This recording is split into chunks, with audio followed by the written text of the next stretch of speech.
आठवता इसवी सन 1622चा प्रसंग. देवगिरी किल्ल्यावरती निजामशहाचा दरबार भरलेला होता आणि त्या दरबारामध्ये निंबाळकर, जेदे, घाडगे, पवार, धुमाळ, शिंदे यासारखी मातब्बर मंडळी त्या निजामशहाच्या दरबारामध्ये हजर. झालं, दरबार संपला. दरबार बरखास्त झाल्यानंतर सर्व सरदार आपापल्या मार्गाने जायला निघाले. सिंदखेड राजा येथील सुप्रसिद्ध सरदार लखुजी जाधवराव जिजाऊ मासाहेबांचे वडील त्यांनी आपल्या घोड्यावरती मांड मारली आणि आपल्या निवासाच्या दिशेने निघायला लागले. पाठीमागच्या दरबारामध्ये हाहाकार माजला. पळा पळा, धावा धावा, वाचवा वाचवा, मेलो मेलो. पाहतो तो काय, खंडागड्यांचा धिप्पार हत्ती पिसाळलेला होता. तो धिप्पार हत्ती पिसाळलेला होता आणि तो पिसाळलेला मधमस्त हत्ती त्या दरबारामध्ये दिसेल त्याला त्या सोंडेमध्ये पकडायचा, हवेमध्ये फेकायचा, जमिनीवरती आपटायचा, त्याच्या अंगावरती पाय द्यायचा. इतका हाहाकार त्या हत्तीनं माजवलेला होता. आणि त्या हत्तीला शांत कोण करायचं? आता या हत्तीला शांत कोण करायचं? हत्तीच्या तोडा मोलाचा एक सरदार लखुजी जाधवराव यांचे सुपुत्र दत्ताजी जाधवराव पुढे सरसावले आणि दत्ताजी जाधवरावांनी आज्ञा केली, आपल्या सैन्याला भालेवरचे घेऊन त्या हत्तीला आवरा, भालेवरचे घेऊन त्या हत्तीला आवरा. आपल्या धन्याचा शब्द शिरसावंत मानून ते सर्व त्या हत्तीला आवरायला निघाले. दत्ताजी जाधवरावांनी सांगितलं की त्या हत्तीला आवरा. हत्तीला आवरण्यासाठी गेलेलं दत्ताजी जाधवरावांच्या सैन्यानं त्यांना आवरण्याचा प्रयत्न केला, पण हत्ती आवरला नाही. हत्ती आणखीन पिसाळला आणि दत्ताजी जाधवरावांच्या सर्व सैन्याचा धुव्वा उडवला. दत्ताजी जाधवरावांच्या सर्व सैन्याला त्या सोंडेमध्ये पकडायचा, हवेमध्ये फेकायचा, जमिनीवरती आपटायचा, त्याच्या अंगावरती पाय द्यायचा. मधमस्त हाती दत्ताजी जाधवरावांच्या सैन्यावरती तुटून पडला आणि दत्ताजी जाधवरावांचं सैन्य पाठीला पाय लावून पळायला लागलं. पाठीला पाय लावून पळायला लागलेलं सैन्य, त्यावेळेस दत्ताजी जाधवरावांना राग आला. दत्ताजी जाधवरावांच्या उजव्या हाताची मूठ त्या ठिकाणी समशेरीवरती गेली. सटकन समशेर बाहेर काढली आणि हत्तीच्या दिशेने धावायला लागले. आता हत्तीचं काय खरं नाही. खंडागडे म्हणले, आता आमचा हत्ती गेला. आणि त्या मुक्या जनावरावरती कोणताही विचार न करता त्या ठिकाणी दत्ताजी जाधवराव धावून गेले. दत्ताजी जाधवराव ज्यावेळेस धावून गेले त्यावेळेस पाठीमागून आवाज आला, राजे हत्तीस मारणे कारण नाही, राजे हत्तीस मारणे कारण नाही, हत्तीला मारू नका, मुक जनावर आहे. तो आवाज होता छत्रपती संभाजीराजांचा. छत्रपती संभाजीराजे म्हणजे शहाजीराजे भोसले यांचे बंधू, जिजाऊ मासाहेब यांचे धीर. त्यांनी सांगितलं की हत्तीस मारणे कारण नाही, पण दत्ताजी जाधवराव ऐकतील कसे? त्यांनी सपकन तलवार बाहेर काढली आणि हत्तीच्या सोंडेवरती टाकली. हत्तीची सोंड तुटली. हत्तीच्या सोंडेमधून रक्ताचा धबधबा वाहू लागला आणि ची ची करत तो हत्ती त्या निजामशाच्या दरबारामध्ये धाराकीर्ती पडला.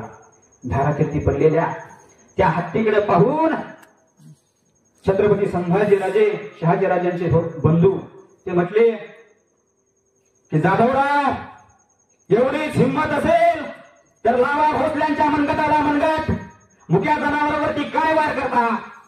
आणि दत्ताजी जाधवरावांची त्या रक्ताने लालबुंद झालेली तलवार तशीच त्यांनी संभाजीराजांवरती उगारली आणि दोन घराण्याचे युद्ध सुरू झाले. एक घराणं होतं जाधव आणि दुसरं घराणं होतं भोसले. जाधव आणि भोसले या दोन मातब्बर घराण्याची लढाई सुरू झाली निजामशहाच्या दरबारामध्ये. ते सर्व निजामशाह त्या ठिकाणी पाहत होता. दोघांची तुंबळ युद्ध सुरू झालं. एकमेकांचे सैन्य एकमेकांच्या विरुद्ध लढायला लागले. शमशेरावरती शमशेरी पडायला लागल्या, ढालीवरती शमशेर आढळायला लागली आणि त्या संपूर्ण दरबारामध्ये संपूर्ण रक्ताच्या थारोळ्यामध्ये आपापलं सैन्य पडलेलं होतं. बघता बघता संभाजी भोसल्यांकडून दत्ताजी जाधवराव मारले गेले. दत्ताजी जाधवराव मारले गेले. दत्ताजी जाधवराव मारले गेले ही बातमी वाऱ्याच्या वेगाने त्यांच्या वडिलांना लखुजी जाधवांना त्या ठिकाणी कळाली आणि त्यांनी गडकन घोडा मागायला फिरवला. गडकन घोडा मागायला फिरवला. दरबारामध्ये आले. पाहत होतो काय, शहाजीराजे भोसला. शहाजी भोसले हे त्यांचे जावई होते आणि जावई त्या ठिकाणी आपल्या माणसांना मारतायत. हे ज्यावेळेस पाहिलं त्यावेळेस त्यांनी सपकन जावयावरती वार केला. लखुजी जाधवांनी स्वतःच्या जावयावरती वार केला. स्वतःच्या मुलीच्या कुंकवाचा विचार केला नाही.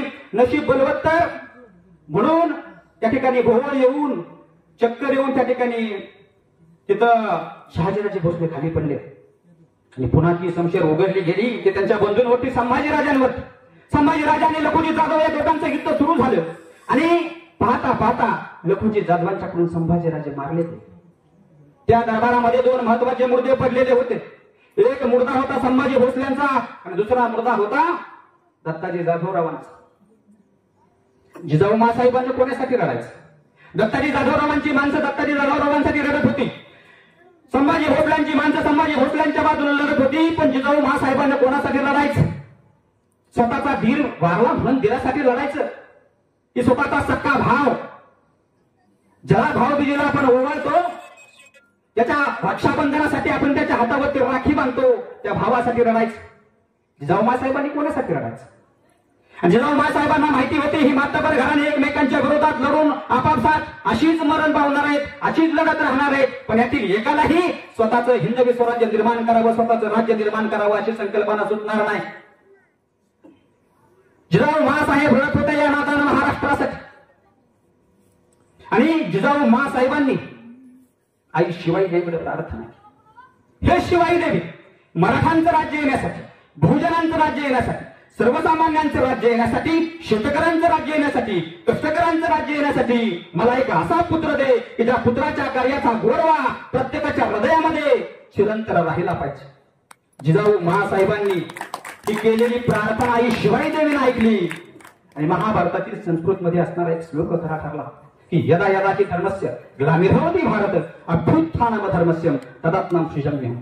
या संस्कृत श्लोकाचा अर्थ असा आहे की ज्या ज्या वेळेस या पृथ्वी तलावरती अन्याय अराजकतेचं राज्य माजेल, ज्या ज्या वेळेस या पृथ्वी तलावरती अन्याय अराजकतेचा काळकभिन्न काळोख लाटेल, त्यावेळेस ते अन्याय अराजकतेचा राज्य नष्ट करण्यासाठी, त्यावेळेस ते अन्याय अराजकतेचा काळोख दूर करण्यासाठी साक्षात भगवान परमात्म्याला अवतार घ्यावा लागेल. मग मला वाटतं 19 फेब्रुवारी 1630 रोजी शिवनेरी किल्ल्यावरती जिजाऊ महासाहेबांच्या उदरी एका भगवान परमात्म्याला अवतार घेतला आणि त्या भगवान परमात्म्याचं नाव आहे राजा शिवछत्रपती.